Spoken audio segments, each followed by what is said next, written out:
যারা সৎকর্ম করে, ভালো আমল করে, আল্লাহ তাআলা তাদেরকে গুনাহ থেকে হেফাজত করেন।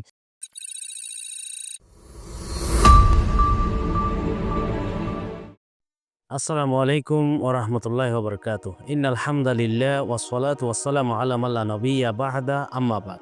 সুপ্রিয় দর্শক, মানাহিল টিভির পক্ষ থেকে আপনাদেরকে স্বাগতম। আজকে আমাদের সাথে অতিথি হিসেবে রয়েছেন জামিয়াতুশ শেখ জমিরুদ্দিন আল ইসলামিয়া চট্টগ্রামের আরবি সাহিত্য বিভাগের প্রধান মুফতি আনিসুর রহমান বারাকাল্লাহু ফি হায়াতিহি। আমরা জানি যে ঈমানের পরে আল্লাহ রাব্বুল আলামিন নেক আমলের কথা বলেছেন, যে ওয়া'মালু সলিহা অর্থাৎ নেক আমল করার কথা বলেছেন।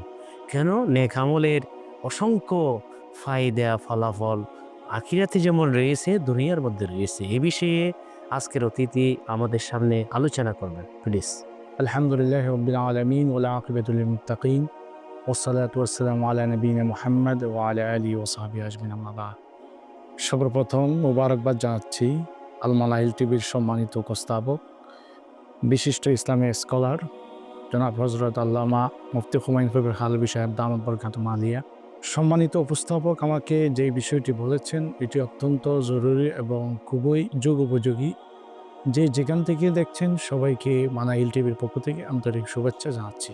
সম্মানিত দর্শক শ্রোতা, আমরা নিয়মিত যে ভালো আমলগুলো করি সেগুলোর পরকালে যেরকম উপকারিতা রয়েছে, দুনিয়াতে এর অনেক উপকারিতা রয়েছে। তোর মধ্যে ১ নাম্বার হলো, দুনিয়াতে আমরা ব্যক্তিগত এবং সামাজিকভাবে যারা বসবাস করি, আমরা যদি নিয়মিত ভালো আমল করি আল্লাহ তাআলা ভালো আমলের মাধ্যমেও আমাদেরকে আমাদের সার্বিক জীবনে বরকত দান করবেন। এই জন্যে আল্লাহ তাআলা কোরআন মাজিদের সূরা আরাফের ৯৬ নম্বর আয়াতে বলেছেন, ওয়ালাউ আন্না আহলাল কুরা আমানু ওয়াত্তাকাউ লাফাতাহনা আলাইহিম বারাকাতিম মিনাস সামাই ওয়াল আরদ। যদি জনপদবাসী ভালো ঈমান আনে, ভালো আমল করে, আমি অবশ্যই তাদের জন্য এই জমিনের এবং আসমানের বরকতসমূহ তাদের জন্য আমি অবধারিত করব। ২ নাম্বার হচ্ছে, যারা ভালো আমল করে আমি তাদেরকে ক্ষুধামুক্ত এবং বিভিন্ন ধরনের বিপদ আপদ থেকে আমি তাদেরকে হেফাজত করি। এই সম্পর্কেও আল্লাহ তাআলা কোরআন মাজিদে ঘোষণা দিয়েছেন, ওয়াদারাবাল্লাহু মাসালান ক্বরিয়াতান কানাত আমিনাতান মুতমাইন্নাহ ইয়াতিহা রিজকুহা রাগাদা মিন কুল্লি মাকান। যেই জনপদবাসী নিয়মিত ভালো আমল করবে এবং অধিবাসীরা ভালো আমল করবে, আল্লাহ তাআলা ওই জনপদবাসীর উপর সকল দিক থেকে বিভিন্ন ধরনের নিয়ামত রিজিক তাদেরকে দান করবেন। ৩ নাম্বার হচ্ছে, যারা সৎকর্ম করে, সৎকর্মশীল, তাদের জন্য জীবনের সব কিছু আমি সহজ করে দিই। সেই জন্য আল্লাহ তাআলা কোরআন মাজিদে ঘোষণা দিয়েছেন, ওয়ামান ইয়াত্তাকিল্লাহ ইয়াজআল লাহু মাখরাজা। যারা আল্লাহর তাকওয়া অর্জন করবে আমি তাদের জন্য দুনিয়ার সব কিছু আমি সহজ করে দেব। ৪ নাম্বার হচ্ছে, যারা ভালো আমল করে তাদের সাথে আল্লাহ তাআলার এমন একটি সম্পর্ক তৈরি হয়, যে সম্পর্কের মাধ্যমে প্রকাশ্য এবং অপ্রকাশ্য সকল আমলে এক ধরনের প্রশান্তি আসে। এই জন্য আল্লাহ তাআলা কোরআন মাজিদে ঘোষণা দিয়েছেন, মান আমিলা সলিহান মিন যাকারিন ওয়া উনসা ফালানুহয়িয়ান্নাহু হায়াতান তাইয়্যিবা ওয়া লানাজজিয়ান্নাহুম আজরাহুম বিআহসানি মা কানু ইয়ামালুন।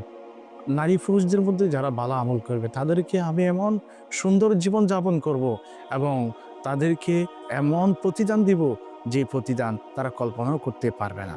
এই জন্য আমাদেরকে বেশি বেশি ভালো আমল করতে হবে এবং যারা নিয়মিত ভালো আমল করে তাদের সাথে আল্লাহর একটা ভালোবাসা সৃষ্টি হয় এবং সেই ভালোবাসাটি সাধারণ জনগণের মাঝে ছড়িয়ে পড়ে। যেমন আল্লাহ তাআলা কোরআন মাজিদের মধ্যে ঘোষণা দিয়েছেন, ইন্নাল্লাযীনা আমানু ওয়া আমিলুস সলিহাত সায়াজআলু লাহুমুর রহমানু উদ্দা। যারা ভালো আমল করে, যারা ঈমান এনেছে, আল্লাহ তাআলা তাদের জন্য ভালোবাসাকে নির্ধারণ করে দেয়। আর যারা সৎকর্ম করে, ভালো আমল করে, আল্লাহ তাআলা তাদেরকে গুনাহ থেকে হেফাজত করেন। সে বিষয়ে আল্লাহ কোরআন মাজিদে ঘোষণা দিয়েছেন, ইন্নাল হাসানাতি ইউযহিবুনাস সাইয়্যাত।